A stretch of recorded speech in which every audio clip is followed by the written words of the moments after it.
Lo, by Charles Hoyfort, Part 1, Chapter 15G. The earliest of the alleged impostors in my records, for which, though not absolutely, I draw a deadline at the year 1800, is the Princess Caribou, if not Mary Wilcox, though possibly Mrs. Mary Baker, but perhaps Mrs. Mary Burgess, who, the evening of April 3rd, 1817, appeared at the door of a cottage, near Bristol, England, and in an unknown language asked for food. But I am not so much interested in whether the princess, or Mary, was a rascal, as I am in the reasons for saying that she was. It does not matter whether we take up a theorem in celestial mechanics, or the case of the girl who jabbered, we come upon the bamboozlements by which conventional thought upon this earth is made and preserved. The case of the angles in a triangle that equal to right angles has never been made out. No matter what refinements of measurements would indicate, ultra-refinement would show that there had been errors. Because of continuity, and because of discontinuity, nothing has ever been proved. If only by making a very bad error to start with, Professor Einstein's prediction of the curvature of lights worked out as it should work out. We suspect, before taking up the case of Princess Caribou, that the conventional conclusion in her case was a product of mistakes. That the Princess Caribou was an impostor. First we shall take up the case, as it has been made out.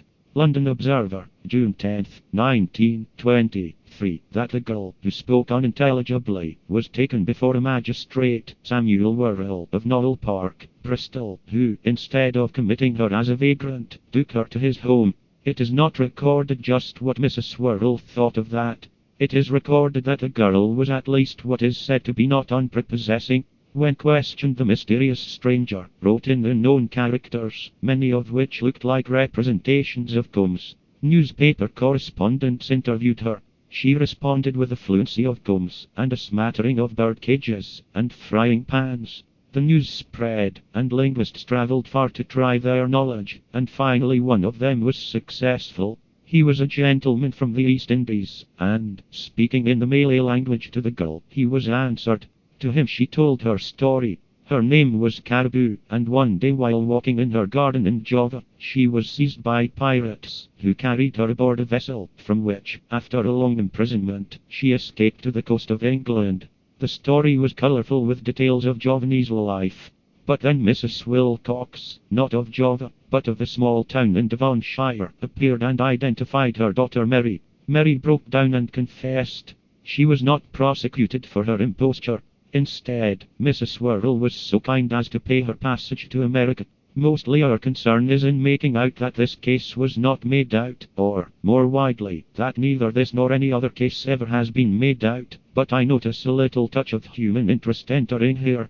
I notice that we feel a disappointment, because Mary broke down and confessed.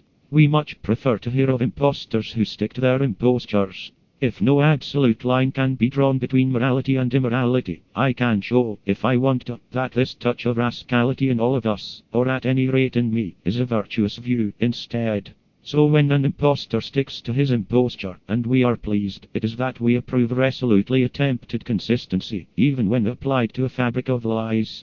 Provided I can find material enough, I can have no trouble in making it appear reasonable, as we call it, to accept that Mary, or the princess, confessed, or did not confess, or questionably confessed.